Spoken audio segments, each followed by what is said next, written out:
Rosa had been working as a caregiver for 12 long years, but she had never met anyone quite like Mr. Johnson. The old man sat by his bedroom window every single day, staring out at the same big oak tree in his backyard. His family told her he used to be a high school principal, someone who commanded respect and helped thousands of students over the years. But now, at 76 years old, he barely spoke a word. The disease had taken so much from him already. Some days he would look right through Rosa as if she wasn't even there. Other days he would call her by his late wife's name, asking when dinner would be ready. It broke her heart every time, but she had learned not to correct him.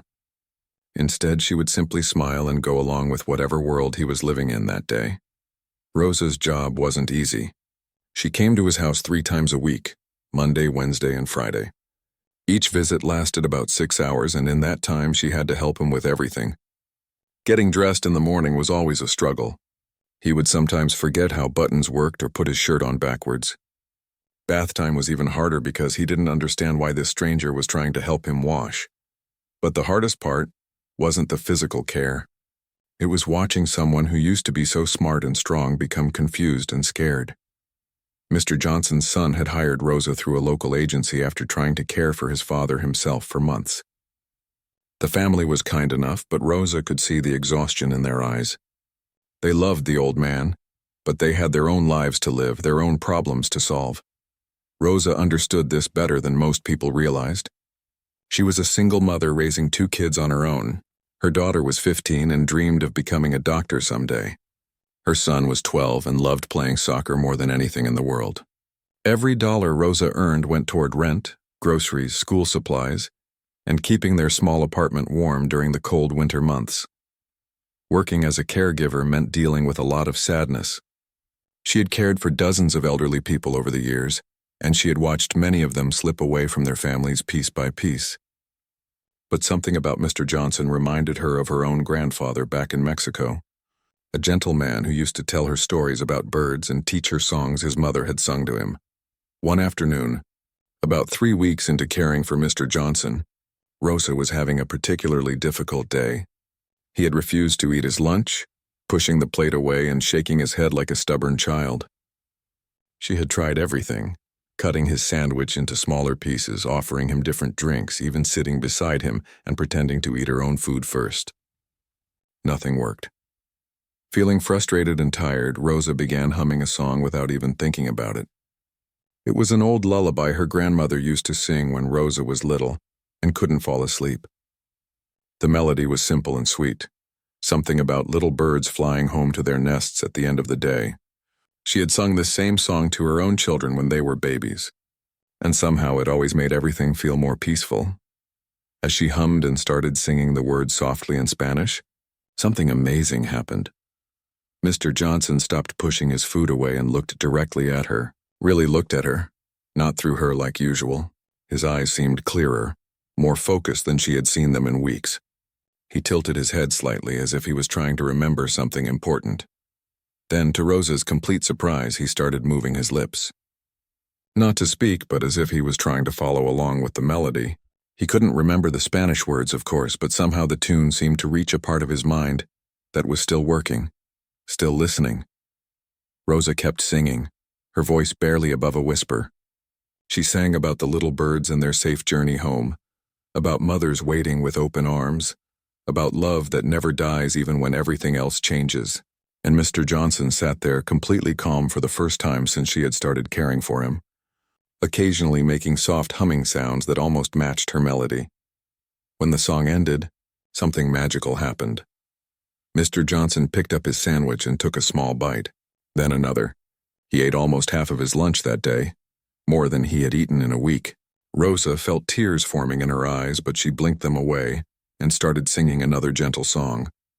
This one about butterflies dancing in a garden. From that day forward, Rosa began including music in their daily routine. She would sing while helping him get dressed, hum while preparing his meals, and always end their time together with a lullaby by his bedroom window. She discovered that different songs worked better for different activities. Happy, upbeat melodies helped during bath time when he felt anxious. Slow, peaceful songs were perfect for afternoon rest periods. And the lullabies, always the lullabies, seemed to bring him the most comfort of all. Rosa never mentioned the singing to Mr. Johnson's family. It felt too personal, too special to explain to people who might not understand. Besides, she worried they might think she was being unprofessional or wasting time that should be spent on medical care. So she kept it as their little secret, something beautiful that belonged just to her and the old man who had forgotten almost everything else but somehow still remembered how music could heal a worried heart. The other caregivers at the agency sometimes complained about difficult clients, but Rosa found herself looking forward to her visits with Mr. Johnson.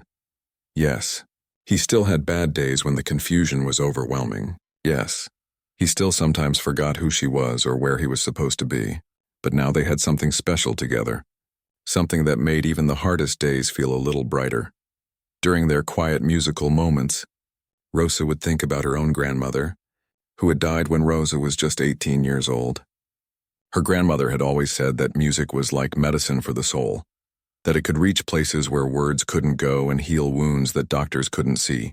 Back then, Rosa had thought it was just something old people said to make themselves feel important. Now she understood exactly what her grandmother had meant. Sometimes, when Mr. Johnson was having a really good day and could focus for longer periods, Rosa would tell him stories about her children while she sang. She would describe her daughter's dreams of medical school and her son's soccer games, painting pictures with words about a life full of hope and possibility. She wasn't sure how much he understood, but he always listened with that same peaceful expression, occasionally nodding or making soft sounds that seemed to say he approved. These moments of connection made all the difference in Rosa's work. Instead of just completing tasks and earning a paycheck, she felt like she was actually helping someone, really making their life better in a way that mattered. It reminded her why she had chosen this job in the first place. Back when she had first arrived in America and needed work that didn't require perfect English but did require a caring heart. Michael Johnson had been running on empty for months. As a software company executive, his days were filled with back-to-back meetings, urgent phone calls, and business trips that took him away from home more often than he liked. But the hardest part of his life wasn't work stress or tight deadlines. It was watching his father disappear a little more each day. The guilt was eating him alive. Every morning when he looked in the mirror while getting ready for work, Michael saw his father's eyes staring back at him. They had the same strong jawline, the same thick eyebrows that used to make his dad look so serious when he was disciplining students at the high school. But now those familiar features just reminded Michael of everything he wasn't doing right as a son. His father had always been his hero. Growing up, Michael remembered coming home from school to find his dad grading papers at the kitchen table, always ready to help with homework or listen to stories about Michael's day. His father had taught him how to throw a baseball, how to change a car tire, and most importantly, how to treat people with respect and kindness. The man had spent 35 years shaping young minds, and now he couldn't even remember what he had eaten for breakfast. The decision to hire professional caregivers had been one of the hardest choices Michael ever made. For months, he had tried to handle everything himself. He would rush over to his father's house every morning before work, make sure he had taken his medications, and prepare simple meals that his dad might actually eat. Then he would spend his lunch breaks calling to check on him, and every evening after work he would drive back over to help with dinner and bedtime. But it wasn't working. His father needed more care than Michael could provide while trying to keep his job and support his own family. There had been too many scary incidents. One morning he found his dad standing in the kitchen at 3 a.m, fully dressed and holding car keys, insisting he was late for work at a school where he hadn't taught in over 8 years. Another time, his father had left the stove on all night, filling the house with gas fumes that could have killed him. So Michael had called the caregiving agency and hired Rosa. She came highly recommended, with 12 years of experience and excellent references from other families. The agency coordinator assured him that Rosa was patient, reliable, and skilled at working with dementia patients. Michael had met her briefly during the first week, and she seemed nice enough. Professional, quiet, and clearly competent at her job. But Michael still felt like he was failing his father. Every time he dropped by the house for his weekly visits, he felt like a stranger in the place where he had grown up. The house still looked the same on the outside, with the same blue shutters his mother had painted years ago, and the same rose bushes she had planted along the front walkway. But inside everything felt different. The energy was gone. replaced by the sterile feeling of a place where medical care happened instead of family life. His business schedule had been particularly crazy lately. A major client was threatening to leave if they didn't deliver a new software update by the end of the month, which meant Michael was working late every night and traveling to meetings in different cities almost every week.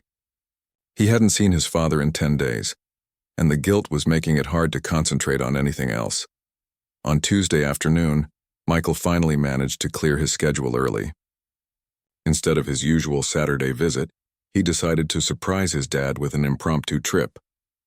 Maybe they could sit together and look through old photo albums, or watch one of those old Western movies his father used to love. Michael knew his dad wouldn't remember the visit an hour later, but at least it would make Michael feel like he was doing something right for once. He used his key to enter through the back door, the same way he had been sneaking into the house since he was a teenager coming home past curfew. The kitchen was clean and organized, with a plate of cut fruit sitting on the counter and medications sorted into a weekly pill organizer. Rosa was clearly taking good care of the practical stuff, which made Michael feel a little better about the arrangement. As he walked toward the living room, Michael heard something that made him stop in his tracks. Someone was singing. The voice was soft and gentle, definitely female, and the melody was beautiful but completely unfamiliar to him. The words were in Spanish, which surprised him since he hadn't realized Rosa spoke anything other than English during their brief conversations. Michael found himself drawn toward the sound, moving quietly down the hallway toward his father's bedroom. He had been planning to announce his arrival with a cheerful hello, but something about the peaceful atmosphere made him hesitate. Instead, he approached the doorway carefully and peered around the corner to see what was happening. What he saw took his breath away. Completely, Rosa was sitting in the old rocking chair that had belonged to Michael's mother, gently brushing his father's thin gray hair while singing a lullaby that sounded like something from another world. But the most amazing part wasn't Rosa's beautiful voice or even her obvious tenderness with his dad. It was his father's face. Michael hadn't seen that expression on his dad's face in over a year. His eyes were bright and focused, completely present in the moment. He was looking directly at Rosa with the kind of attention and awareness that Michael remembered from childhood. Back when his father would listen to him talk about school problems or teenage drama, with that same intense, caring focus. Even more incredible, his father was trying to sing along. Michael could see his lips moving, not forming the Spanish words, but definitely following the melody. His dad was swaying slightly in rhythm with the music, and there was something in his expression that looked almost like joy. Pure, simple happiness that had nothing to do with memory or confusion or disease, just a human response to something beautiful. Michael stood frozen in the doorway, afraid to move or make any sound that might break the spell. He watched Rosa finish one song and immediately begin another, this one with a slightly different rhythm that seemed to energize his father even more. His dad started tapping his fingers on the arm of his chair, keeping time with the music like he used to do when they listened to old jazz records together. The whole scene was so unexpected, so different from the clinical medical atmosphere Michael had been imagining, that he felt tears forming in his eyes. This wasn't just caregiving. This was something much deeper, much more personal. Rosa wasn't just helping his father survive each day. She was helping him feel human again, connected to something beautiful and meaningful. Michael realized he had been holding his breath.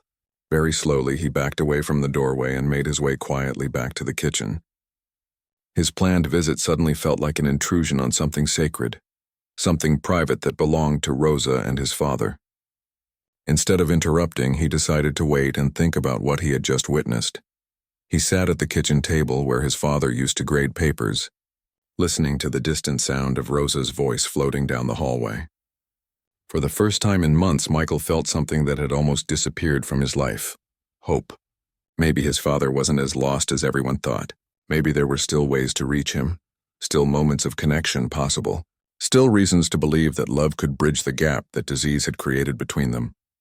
Michael stayed in the kitchen for almost an hour, just listening and thinking and feeling grateful that somehow, without him even knowing it, his father had found exactly the kind of care he needed most. Michael couldn't stop thinking about what he had seen. That Tuesday afternoon had changed everything for him, but he didn't know what to do with this new information.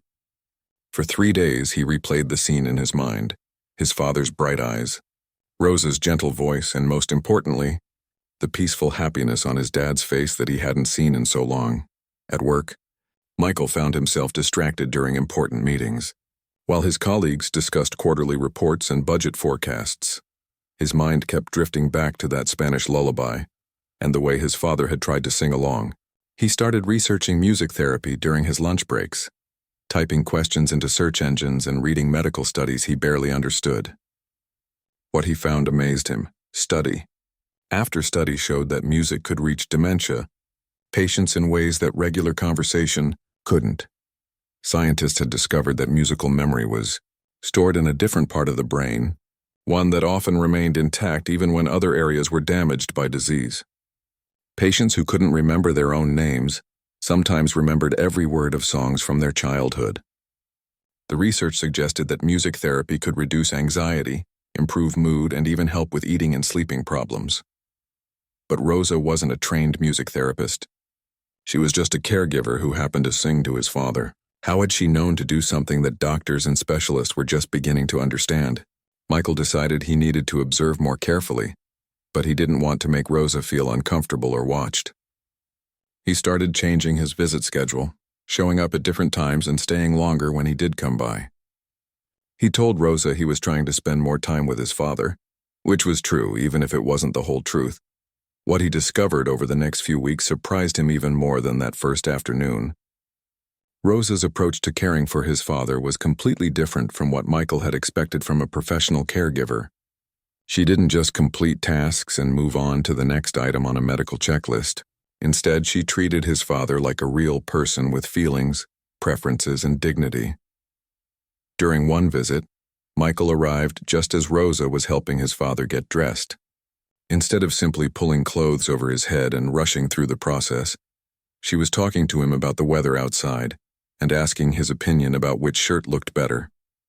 His father couldn't give a clear answer, but he was nodding and making sounds that suggested he was engaged in the conversation. When Rosa held up two different sweaters, he actually pointed to one of them, making his choice clear.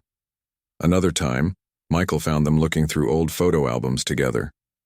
Rosa was asking questions about the pictures, and even though his father couldn't provide many details, she listened patiently to his confused responses and responded as if everything he said made perfect sense. When his dad pointed to a picture of Michael's mother and called her by the wrong name, Rosa simply smiled and said, "She was beautiful. You must have loved her very much." His father nodded enthusiastically, and Michael saw that same bright awareness in his eyes again. But it was the music that seemed to work the most magic. Michael started timing his visits to catch different parts of Rosa's routine, and he discovered that she had developed an entire system around songs. She had upbeat melodies for morning activities, gentle tunes for afternoon rest time, and always ended each visit with those soft Spanish lullabies by the bedroom window. The most remarkable thing was how his father responded differently to different types of music. During one visit, Michael watched Rosa help his dad with lunch while humming a cheerful folk song. His father ate more food than Michael had seen him consume in months, occasionally tapping his spoon against his plate in rhythm with Rosa's humming. When she switched to a slower, more peaceful melody, his father's movements became calmer and more relaxed. Michael started paying attention to his father's overall condition on the days when Rosa was scheduled to visit versus the days when she wasn't. The difference was obvious. On Rosa's days, his father seemed more alert, more responsive, and definitely happier.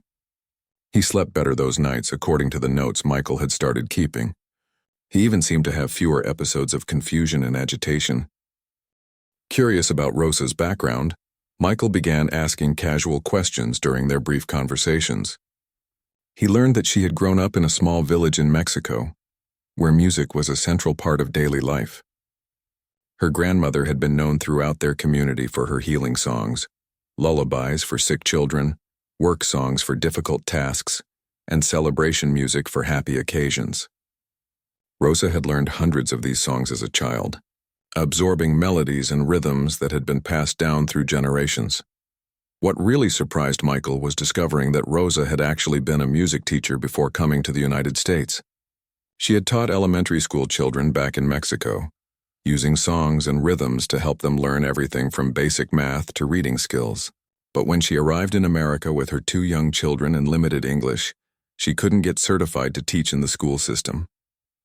Caregiving work had been the best job she could find that paid enough to support her family. Michael also started noticing other things about Rosa that had nothing to do with music. She always arrived 15 minutes early and stayed a few minutes late, never rushing through her time with his father. She brought small gifts occasionally, a flower from her garden, a piece of colorful fabric to brighten his room, or a photograph of her own children to share with him. She remembered details about his father's preferences and adjusted her approach accordingly. If his dad seemed tired, she would focus on quiet, restful activities. If he appeared more energetic, she would encourage gentle movement and engaging conversation. One afternoon, Michael overheard a phone conversation that changed his entire perspective on Rosa's situation. She was speaking quietly in the kitchen, thinking his father was napping and that Michael hadn't arrived yet. She was talking to someone about money troubles, explaining that she was working extra shifts on weekends to help pay for her daughter's college textbooks. She mentioned having to choose between fixing her car's broken air conditioning and buying her son new soccer cleats for the upcoming season. Michael felt a knot form in his stomach as he listened. Here was this woman who was providing extraordinary care for his father, bringing joy and comfort to an old man's difficult days, and she was struggling financially while doing it. The agency was probably paying her a standard caregiver wage, which Michael knew wasn't much.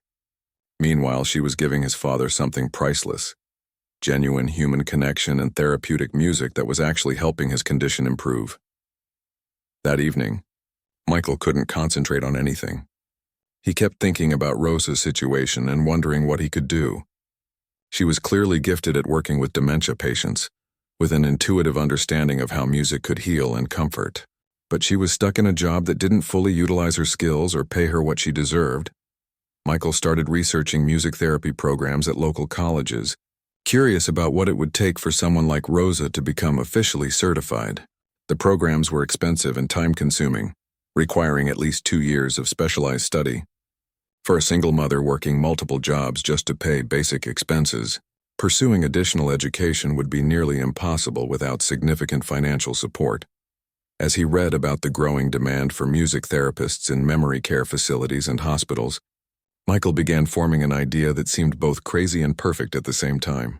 What if he could help Rosa get the education she needed? What if there was a way to turn her natural gifts into a professional career that could help not just his father, but dozens of other families dealing with similar challenges? The more Michael thought about it, the more excited he became. He had the financial resources to make a real difference in Rosa's life, and in return, she could continue providing the kind of care that was actually helping his father thrive. It seemed like the perfect solution, but he had no idea how to approach Rosa with such an unusual offer without making her feel uncomfortable or suspicious of his motives. Michael spent 2 weeks wrestling with how to approach Rosa about what he had discovered. Every time he practiced the conversation in his head, it sounded wrong. How do you tell someone that you've been secretly watching them work? How do you offer to change someone's entire life without sounding like you're trying to control them or take advantage of their difficult situation? The opportunity finally came on a Friday afternoon when Michael arrived for his usual visit and found Rosa sitting at his father's bedside, looking more tired than he had ever seen her. His dad was having one of his more difficult days, the kind where the confusion was overwhelming and nothing seemed to bring him comfort. Michael could hear his father's agitated voice from the hallway, asking the same questions over and over again about people and places that no longer existed. When Michael entered the room, Rosa looked up with apologetic eyes. "I'm sorry, Mr. Johnson," she said quietly. "He's been upset all afternoon. I've tried everything. Music, looking at pictures, even taking him for a walk around the house. Nothing seems to help today." Michael could see the exhaustion and frustration in Rosa's face, but what struck him most was how personally she was taking his father's bad day. This wasn't just a job to her. She genuinely cared about his dad's well-being and was upset that she couldn't make him feel better. "Please don't apologize," Michael said, sitting down in the chair across from Rosa. "These difficult days aren't your fault. In fact, I've noticed that Dad has many more good days when you're here than when you're not." Rosa looked surprised by his comment. "Really? I sometimes worry that I'm not doing enough for him. The other caregivers I work with always talk about medical procedures and proper lifting techniques, but I just try to make him feel comfortable and happy. Sometimes I wonder if I should be doing more clinical things." This was the opening Michael had been waiting for, but his heart was beating fast as he tried to find the right words. "Rosa, can I ask you something? I've noticed that you sing to my father sometimes. Where did you learn to do that?" Rosa's face immediately flushed with embarrassment. "Oh, I'm so sorry about that. I know it's probably not professional.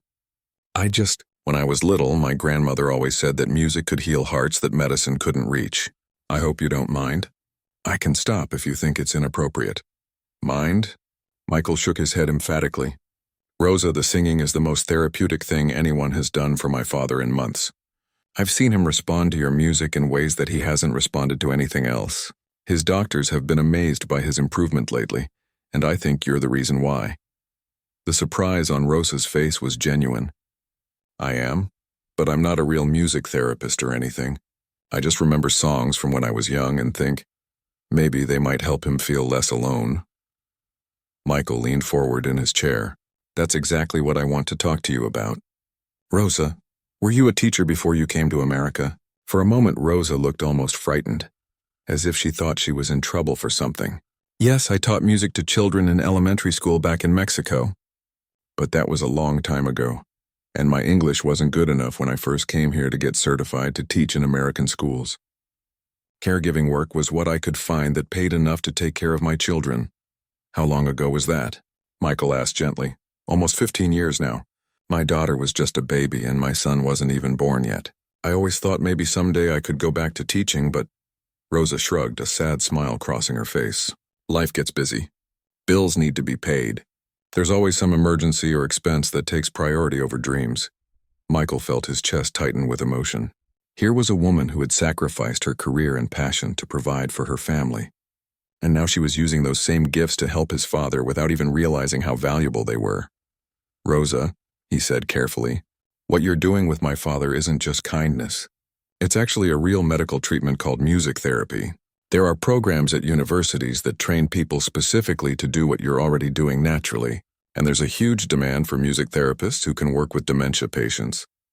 Rosa stared at him for a long moment, as if she was trying to process what he had just said. "Music therapy? You mean like a real job? Working in hospitals and care facilities?" "Exactly. And based on what I've seen with my father, you have a natural gift for it. You understand instinctively how different types of music can affect mood and behavior. You know how to connect with patients who have trouble communicating, and you bring something extra to it because of your cultural background and the songs you learned from your grandmother." Rosa was quiet for several minutes, looking down at her hands while she thought. Finally, she looked back up at Michael with confusion in her eyes. "But why are you telling me this?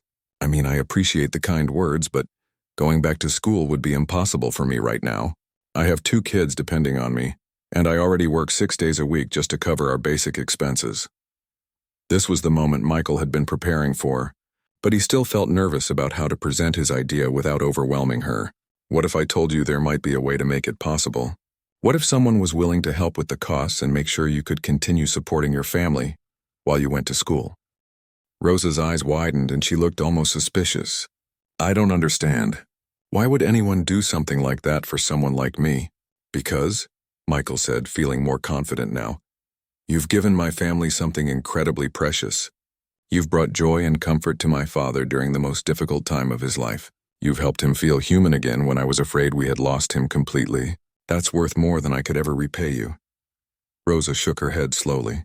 "Mr. Johnson, that's very sweet of you to say, but I can't accept charity. I work for what my family needs. We may not have much, but we have our dignity." "This wouldn't be charity," Michael said quickly. "This would be an investment. I've been thinking about opening a memory care facility that specializes in music therapy for dementia patients. If you were willing to get certified as a music therapist, I would guarantee you a position there when you graduated. You would be helping not just my father, but dozens of other families who are dealing with what we're going through." The room fell silent, except for the sound of Michael's father, who had finally calmed down and was now humming softly to himself in his chair by the window. Rosa looked over at him, then back at Michael, her eyes filling with tears. "You're serious about this?" she asked in a whisper. "Completely serious. I've already researched the programs at the local university. There's a master's degree in music therapy that can be completed in 2 years. I would cover all the tuition and books, plus continue paying your current salary so you don't lose income while you're studying. Your children's education would also be taken care of. Rosa put her hand over her mouth, and Michael could see that she was struggling not to cry. I don't know what to say. This is impossible. Things like this don't happen to people like me. They do happen, Michael said gently. They happen when someone has a gift that the world needs, and when someone else has the resources to help make that gift available to more people who need it. Rosa looked over at Michael's father again, who was still humming and seemed more peaceful than he had been all day. He really responds to the music? Rosa, on his worst days, your singing is the only thing that can reach him. You're not just a caregiver to him. You're a healer. And I think there are a lot of other families out there who need exactly what you can offer. Rosa was quiet for a long time, and Michael could see her mind working through all the possibilities and challenges. Finally, she looked back at him with determination in her eyes that he had never seen before. If I said yes, she said slowly, if I was crazy enough to believe this could really happen, what would be the first step? Michael smiled, feeling a weight lift from his shoulders that he hadn't realized he'd been carrying. The first step would be for you to keep doing exactly what you're already doing. Keep taking care of my father, keep singing to him, keep being the amazing caregiver you are. I'll handle all the paperwork and applications. All you have to do is say yes to the possibility that your life is about to change in the best possible way. Rosa barely slept that night. She kept replaying her conversation with Michael, trying to convince herself that it had actually happened. Could it really be possible? Could someone like her, a caregiver who had been working just to survive for so many years, actually become a professional music therapist? She looked over at her two children sleeping peacefully in their shared bedroom. Her daughter Isabella was 17 now, with dreams of becoming a doctor but constantly worried about how they would pay for college. Her son Carlos was 14, still innocent enough to believe that hard work always led to good things, but old enough to notice when his mother skipped meals to make sure there was enough food for him and his sister. Rosa had spent 15 years making sacrifices for her children. She worked extra shifts when they needed school supplies, took on weekend clients when the rent was due, and never bought anything for herself that wasn't absolutely necessary. The idea that someone wanted to invest in her education in her future felt like something that happened in movies, not in real life. But Michael had seemed completely serious. Over the weekend, he called her twice to check if she had any questions, and to assure her that his offer was genuine. He even sent her information about the music therapy program at the nearby university, along with testimonials from graduates who were working in memory care facilities and hospitals. On Monday morning, Rosa arrived at Mr. Johnson's house feeling nervous and excited at the same time. She had spent the weekend researching music therapy online, reading everything she could find about how music could help people with dementia, depression, and other conditions. What amazed her was how much of it she was already doing instinctively. The articles talked about using familiar songs to trigger memories, matching musical rhythms to desired behaviors, and creating emotional connections through shared musical experiences. When she walked into Mr. Johnson's bedroom, he looked up at her with that bright recognition that had become more common lately. Without thinking about it, Rosa began humming one of his favorite lullabies as she helped him get ready for the day. As always, he started moving his lips along with the melody, and his movements became calmer and more cooperative. "Good morning, Mr. Johnson," she said softly. "How are you feeling today?" He couldn't give her a clear answer, but he smiled and reached for her hand, which was his way of saying he was glad to see her. Rosa felt tears forming in her eyes as she realized that this sweet, gentle connection she had with him could be something she could share with many other people if Michael's plan actually worked out. That afternoon, Michael arrived with a folder full of paperwork and a huge smile on his face. "I've been busy," he announced, settling into his usual chair. "I've spoken with the admissions office at the university, and they're very interested in your background. Apparently, having real-world experience with dementia patients is actually a big advantage in their program." Rosa felt her heart racing. "They want to meet me? They want to interview you next week. But Rosa, I want you to know that there's no pressure here. If you decide this isn't right for you, if you change your mind at any point, that's completely okay. You'll always have a job taking care of my father, and I'll make sure you're paid fairly for the incredible work you do." Rosa looked over at Mr. Johnson, who was sitting by his window watching birds in the oak tree. What if I'm not smart enough for university classes? It's been so many years since I was in school and my English still isn't perfect. Your English is much better than you think, Michael said gently. And more importantly, you have something that can't be taught in textbooks. You have a natural understanding of how to connect with people who are struggling, how to bring comfort to families in difficult situations, and how to use music to heal hearts. The technical stuff can be learned, but what you already have is much more rare and valuable. Over the next few weeks, Rosa felt like she was living in a dream. The university interview went better than she had expected. The professors were fascinated by her stories about using traditional Mexican lullabies with dementia patients, and they asked her to demonstrate some of her techniques. When Rosa sang one of her grandmother's healing songs and explained how different melodies affected her patients' moods, the interview panel looked genuinely impressed. 2 weeks later, Rosa received her acceptance letter. She was going to be a university student at age 42, pursuing a master's degree in music therapy. Michael had kept his word about everything. Her tuition was paid in full, her textbooks were already ordered, and her current salary would continue throughout her 2 years of study. But the most amazing part was what happened with her children.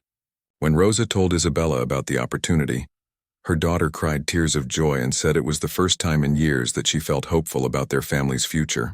Carlos was so excited that he told everyone at school his mother was going to be a doctor who helped people with music. Michael also kept his promise about taking care of her children's education. Isabella received a scholarship that would cover her pre-med studies at the same university where Rosa would be studying. Carlos was enrolled in a music program at his high school, where he discovered he had inherited his mother's natural musical abilities. The first year of school was challenging for Rosa. She had to learn medical terminology, study brain anatomy, and understand complex theories about how music affects the nervous system. There were days when she felt overwhelmed and wondered if she had made a mistake. But every time she doubted herself, she would go to her practicum sessions at local care facilities, where she worked with real patients and remembered why she was doing this. Her professors were amazed by Rosa's natural instincts with patients. While other students struggled to connect with confused or agitated dementia patients, Rosa would simply start humming a gentle melody, and the patients would calm down immediately. She had an intuitive understanding of which songs would work for different situations, and she could adapt her approach to each individual patient's needs and cultural background. Meanwhile, Mr. Johnson continued to thrive under Rosa's care. Even as her schedule became busier with classes and study time, she maintained her commitment to him. Michael had hired additional help to cover the hours when Rosa was in school, but she still spent 3 afternoons a week singing to the old man who had started this whole journey. His condition remained stable, and he continued to respond to her music with joy and recognition. During her second year of school, Rosa began working on her thesis project, which focused on using culturally specific music to reach patients from different ethnic backgrounds. She interviewed dozens of families about the songs that had been meaningful in their cultures, and she developed a program that trained other music therapists to incorporate traditional music from various countries into their treatment plans. The day Rosa graduated was one of the happiest days of her life. Isabella and Carlos were in the audience, along with Michael and several members of his family. Even Mr. Johnson was there, sitting in his wheelchair and clapping along when Rosa's name was called. He might not have understood exactly what was happening, but he could sense that it was a celebration, and his face showed the same peaceful joy that Rosa had seen so many times during their musical sessions. True to his word, Michael had already established the Harmony Memory Care Center, a facility specifically designed around music therapy for dementia patients. Rosa was hired as the director of music therapy, with a salary that allowed her to buy a house for her family and start saving money for the first time in her adult life. But the most rewarding part wasn't the financial security or the professional recognition. It was seeing the faces of other families when Rosa used her gift to reach their loved ones. She worked with patients from many different backgrounds, incorporating Spanish lullabies, Italian folk songs, Irish ballads, and African spirituals into her therapy sessions. Each song became a bridge between the past and present, between confusion and clarity, between isolation and connection. Mr. Johnson became Rosa's most devoted patient at the new facility. Every morning she would start her day by singing him one of their special lullabies.